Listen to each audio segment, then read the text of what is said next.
குழந்தைங்களுக்காக கவர்மெண்ட் ஜாபை ரிசைன் பண்ணுறாங்க. யூடியூப்லேயே மறுபடியும் கான்சென்ட்ரேட் பண்ண ஆரம்பிக்கலாம் அப்படின்னு சொல்லி யூடியூப்பில் நல்லா கான்சென்ட்ரேட் பண்ணி வீடியோஸ் போட ஆரம்பிக்கிறாங்க. அப்போ தான் அவங்களுக்கு சரி ஓகே நம்ம பிஸ்னஸ் ஆரம்பிக்கலாம் அப்படிங்கிற ஒரு ஐடியா வருது. அந்த ஐடியா வந்தனையும் முதல்ல அவங்க வீட்டு பக்கத்தில் என்னெல்லாம் கிடைக்குமோ அதெல்லாம் வாங்கி சேல் பண்ண ஸ்டார்ட் பண்ணுறாங்க. அதுக்கப்புறம் ஊதுபத்தி, டைல்ஸ் கிளீனர் இதெல்லாம் எப்படி செய்யறது அப்படிங்கிற ஒரு ஒர்க் ஷாப் போகிறாங்க. கொஞ்ச நாள் கழிச்சு டைல்ஸ் கிளீனரை அவங்களோட ப்ராடக்ட் லிஸ்ட்டில் ஆட் பண்ணுறாங்க. மிகப்பெரிய சக்சஸ். நான் யாரை பற்றி பேசிகிட்டு இருக்கேன் அப்படின்னு உங்களுக்கு நல்லாவே தெரிஞ்சிருக்கும். இன்னைக்கு நாம நிலாக்குட்டி சேனல்ல இருந்து நிலாக்குட்டி ப்ராடக்ட்ஸை வந்து ரிவ்யூ பண்ண போகிறோம். Welcome to introvert to extrovert. நான் நிதிஷ். இன்னும் நீங்கள் இன்ஸ்டாகிராமில் ஃபாலோ பண்ணலைன்னா இதான் என்னோட இன்ஸ்டாகிராம் ஐடி, ஃபாலோ பண்ணிக்கோங்க. நானும் இவங்களும் ஒரே ஊர் தான், ஈரோடு. அதனால பர்சனலாகவே இவங்க சேனலை எனக்கு நல்லாவே தெரியும்.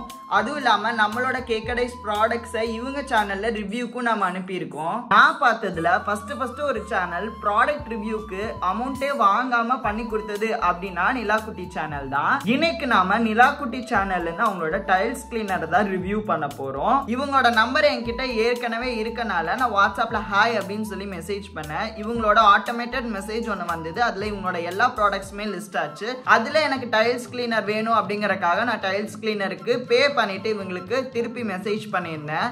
மெசேஜ் பண்ணதுக்கு அப்புறம் அவங்க பார்த்துட்டு எனக்கு டிரான்சாக்ஷன் ஐடியோட போட்டோ எடுத்து அனுப்புங்க அப்படிங்கிற மாதிரி சொல்லியிருந்தாங்க. சரி ஓகே அப்படின்னு மறுபடியும் போய் ஸ்கிரீன்ஷாட் எடுத்து அவங்களுக்கு அனுப்பியிருந்தேன்.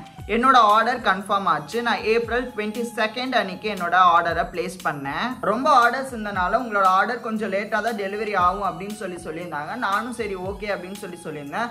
ஆனால் எனக்கு ஏப்ரல் 24 என்னோட ஆர்டர் ரிசீவ் ஆயிடுச்சு. பேக்கேஜிங் வந்து பார்த்தீங்கன்னா ரொம்பவே சூப்பராக இருந்தது. ஒரு கார்ட்போர்ட் பாக்ஸில் வந்து போட்டு கொடுத்துருந்தாங்க.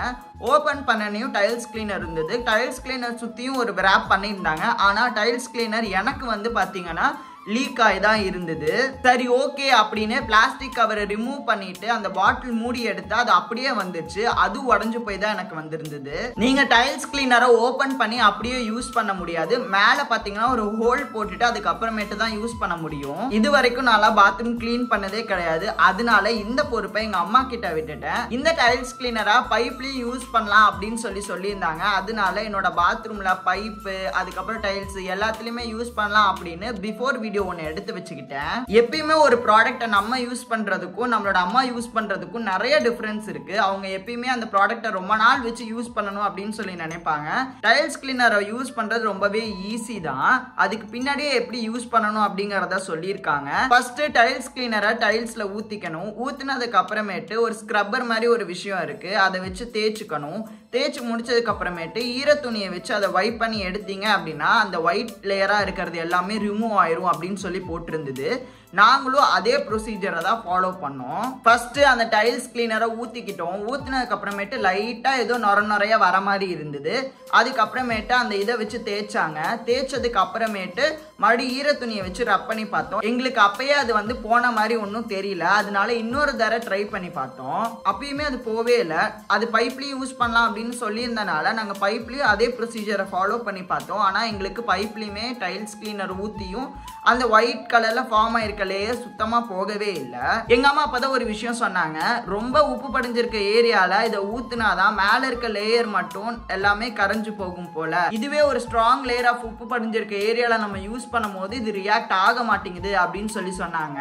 இந்த ப்ராடக்ட்டை இப்ப வரைக்கும் யூஸ் பண்ணதுல எனக்கு டிசப்பாயின்மெண்ட் தான். ஒருவேளை இதைவே நம்ம மல்டிபிள் டைம்ஸ் யூஸ் பண்ணும் போது ரியாக்ட் ஆகி அந்த இடத்துல கரை போகலாம். நீங்க யாராவது நிலாக்குட்டி சேனலோட டைல்ஸ் கிளீனரை ஏற்கனவே யூஸ் பண்ணிருக்கீங்க அப்படின்னா உங்களோட எக்ஸ்பீரியன்ஸ் என்ன அப்படிங்கறத கமெண்ட்ல ஷேர் பண்ணுங்க. நான் கண்டிப்பா இன்னொரு 2 to 3 வீக்ஸ் கண்டினியூஸா அந்த ப்ராடக்ட்டை யூஸ் பண்ணிட்டு மறுபடியும் இன்னொரு ரிவ்யூ நம்ம சேனல்ல போஸ்ட் பண்றேன். Coming to the end part, இந்த ப்ராடக்ட்டை நான் கொரியர் சார்ஜோட சேர்த்து 200 rupeesக்கு பர்ச்சேஸ் பண்ணேன்.